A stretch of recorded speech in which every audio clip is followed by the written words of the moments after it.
We're continuing our series with Bundy Law Office, where you can hear from professionals answering your questions regarding family law. We've got Aaron Bundy joining us again. This segment sponsored by Bundy Law Office. Thanks for being here, Aaron. Today we're going to talk about at what age can a child decide who it wants to live with? How often does that come up for you as a question?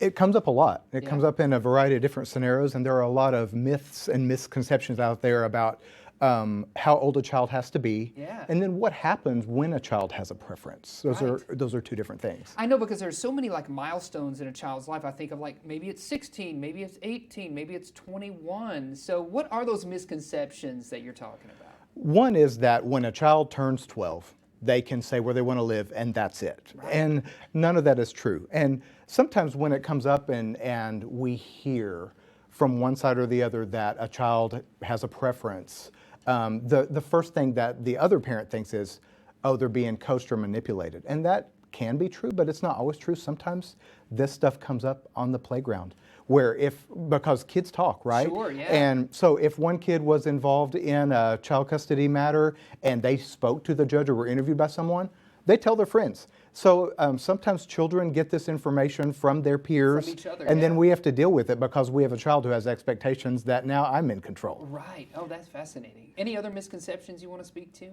So the other one that follows that is if a child has a preference and they're 12 or older, that's it. It is not it.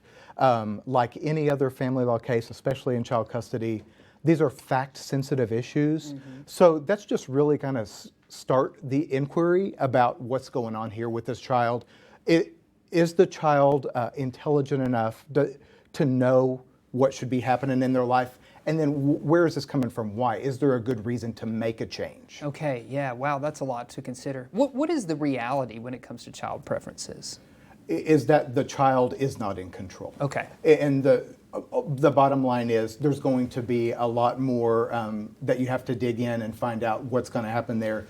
The judge, some of it depends on the judge's kind of preference and philosophy in terms of how that information gets to the judge. Sometimes it comes in through an attorney ad litem that's appointed to represent the child or the child's counselor.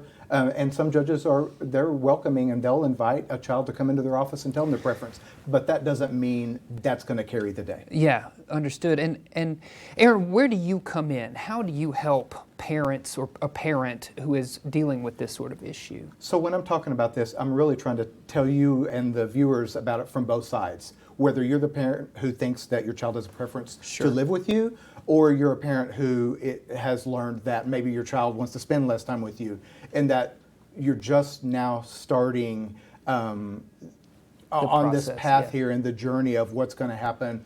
The child's not in control. There's a lot to sort out, again, about where this is coming from, and there are a lot of ways to deal with that kind of information and the other parent in terms of resolving the issue. Yeah, and I think that's a great place for us to just say that's why folks need to reach out to the pros like you at Bundy. How can they reach out if folks have additional questions? Well, they can call or text our number here, 479-579-2121.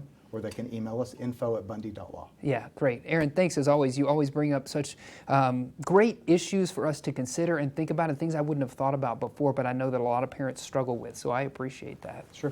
Yeah, for sure. Make sure you tune in to Good Day in WA every Tuesday, because we do have Bundy Law Office on each week. Again, Aaron, thanks so much.